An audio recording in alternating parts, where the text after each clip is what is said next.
మన కోసం మనం ఖర్చు పెట్టుకుంటే ఈ దేశంలో ఏ రాష్ట్రంతో కూడా వెనకబడకుండా అన్ని రాష్ట్రాల కంటే ముందుకు పోయే దిశలో మనం ఎదుగుతామనేటువంటి ఆలోచనతోనే ఆనాడు ఉమ్మడి రాష్ట్రంలో ఉన్నటువంటి తెలంగాణ రాష్ట్రాన్ని ప్రత్యేక రాష్ట్రం కావాలని పెద్ద ఎత్తున పోరాటం చేశాం.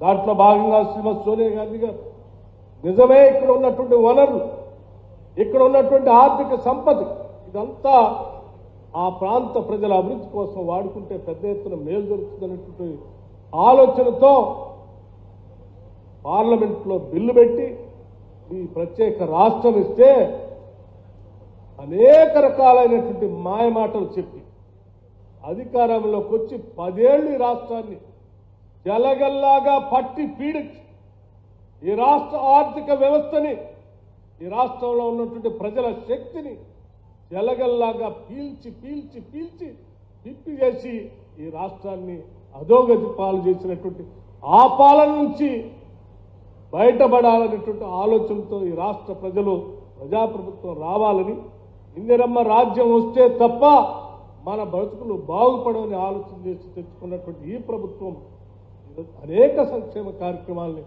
తీసుకొని ప్రజల మధ్యకు వెళ్తా ఉంటే సంవత్సర కాలం కూడా తిరగకముందే ఆ ఫామ్ హౌస్లో పడుకొని ఒక బహిరంగ సభని వరంగల్లో పెట్టుకొని ఆనాడు అడ్డగోలుగా సంపాదించినటువంటి డబ్బులతో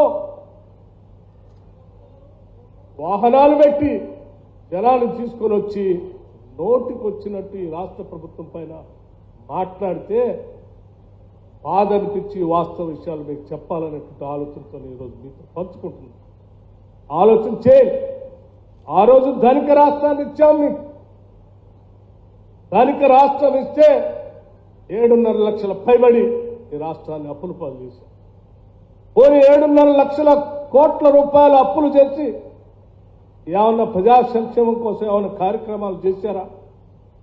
మీరు చెప్పినటువంటి డబుల్ బెడ్రూమ్ ఇల్లు ఏమన్నా ఇచ్చారా? మీరు చెప్పిన 3 ఎకరాల భూమి ఇస్తా అని చెప్పిన మాట నిజం చేశారా? ఇంటికో ఉద్యోగం ఇస్తా అని చెప్పారు, ఇచ్చారా? ప్రతి మండలంలో 3ంటికి తగ్గకుండా ఎల్కేజీ టు పీజీ వరకు పాఠశాలలు కడతామని చెప్పారు, కట్టారా?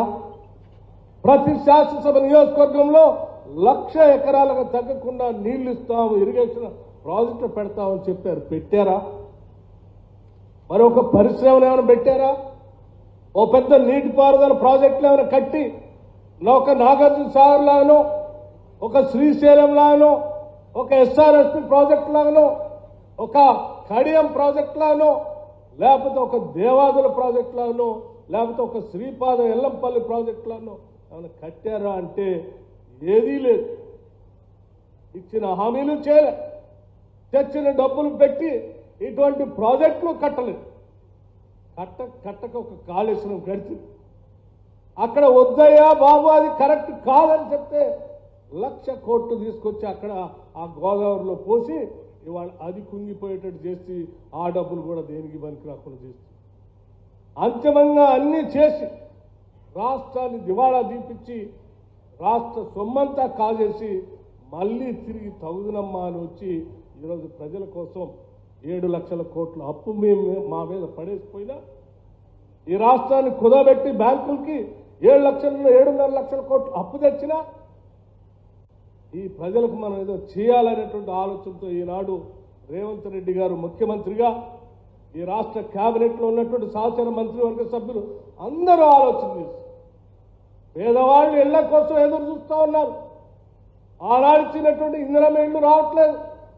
మనం ఎట్టి పరిస్థితిలో పేదవాళ్ళందరికీ ఇల్లు ఎట్టి పరిస్థితులు ఇవ్వాలనేటువంటి ఆలోచనతో ఈరోజు 22,500 కోట్ల రూపాయలతో ప్రతి శాసనసభ నియోజకవర్గానికి 3,500 ఇళ్లు తగ్గకుండా రాష్ట్ర వ్యాప్తంగా 4.5 లక్షల ఇళ్లని ఒకటే సంవత్సరం శాంక్షన్ చేసుకుని ఈరోజు ముందుకు పోతా ఉన్నామే.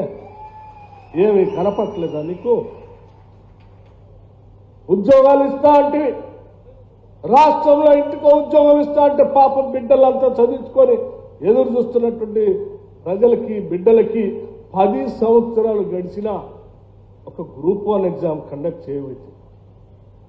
మేము రాగానే పబ్లిక్ సర్వీస్ కమిషన్ ప్రక్షాళన చేయడమే కాకుండా గ్రూప్ 1 పరీక్షలు నిర్వహించడమే కాకుండా దాదాపు 57,000 ప్రభుత్వ ఉద్యోగాలు ఒక సంవత్సర కాలంలోనే 57,000 ఉద్యోగాల్ని నియమించి నియామక పత్రాలు ఇచ్చి ఇవాళ నిరుద్యోగ యువతి యువకులకి ఉద్యోగ అవకాశాలు కల్పించడమే కాకుండా మరో 30,000 ఉద్యోగాలకి ఈరోజు ప్రాసెస్ నడుస్తూ ఉందంటే దాదాపు 1,00,000 ఉద్యోగాలు ఈ సంవత్సరంలోనే ఇవ్వాలనేటువంటి ప్రణాళికలతో ముందుకు పోతా ఉన్నాం. ఏమి కనపట్లేదా మీకు? ప్రభుత్వ ఉద్యోగాలే కాకుండా ప్రభుత్వ ఉద్యోగాల్లో బహుశా అందరికీ అవకాశాలు రాకపోయినా కూడా లక్షలాది మంది చదువుకున్నటువంటి నిరుద్యోగ యువతి యువకులకి స్వయం ఉపాధి పథకం కింద వాళ్ళ కాళ్ళ మీద వాళ్ళు నిలబడాలని దాదాపు 9,000 కోట్ల రూపాయలతో రాజీవ్ ఆరోగ్యశ్రీ అనేటువంటి రాజీవ్ యువ వికాసం అనేటువంటి కార్యక్రమాన్ని రాజీవ్ యువ వికాసం అనేటువంటి కార్యక్రమాన్ని 9,000 కోట్ల రూపాయలతో ఈ సంవత్సరమే మొదలుపెట్టి మీ అందరి చేత అప్లికేషన్లు పెట్టి జూన్ 2వ తారీఖు నాడు వాళ్ళందరికీ శాంక్షన్ లెటర్లు ఇస్తామని చెప్పామే. 5 లక్షల మంది నిరుద్యోగ యువతి యువకులు వాళ్ళ కాళ్ల మీద వాళ్ళు నిలబట్టడానికి రాజీవ్ యువ వికాసం అనేటువంటి కార్యక్రమాన్ని 9,000 కోట్లు 10 సంవత్సరాలు ధనిక రాష్ట్రం 7.5 లక్షల కోట్లు అప్పు తెచ్చాం. ఏమి ఆ రోజు ఆలోచన రాలేదు? ఈ నిరుద్యోగ యువతి యువకుల కోసం ఇటువంటి సెల్ఫ్ ఎంప్లాయ్మెంట్ స్కీమ్ చేద్దాం ఎందుకు ఆలోచన చేయలేదు? ఈరోజు మాకు ఆ భారం ఉన్నప్పటికి కూడా వాళ్ళ కోసం ఈ కార్యక్రమాన్ని చేపట్టామే. మేమే ఏ సంక్షేమ కార్యక్రమాన్ని మీరు మొదలుపెట్టిన దాన్ని ఆపలేదే. కళ్యాణ లక్ష్మి ఆపలేదు,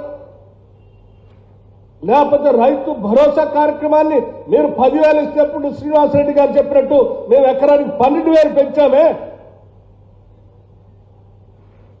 నువ్వు 10 లక్ష రూపాయలు రుణమాఫీ చేస్తా అంటే చేయకపోతే మేము వచ్చినటువంటి 4-5 నెలల్లోనే దాదాపు 21,560 కోట్ల రూపాయలతో రుణమాఫీ చేశామే. నువ్వు 1,00,000 రూపాయలు చేయకపోతే మేము కనీసం 2 లక్షల వరకు మొదటి సంవత్సరంలోనే నువ్వు 10 ఏళ్ళు చేయకపోయినావు. మేము మొదటి సంవత్సరంలోనే 21,000 కోట్ల పైబడి ఇవాళ రైతాంగ సోదరులకు ఇచ్చామే.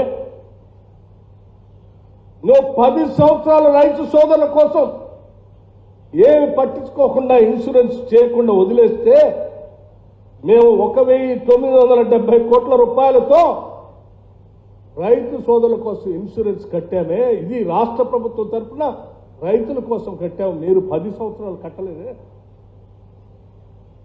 అంతే.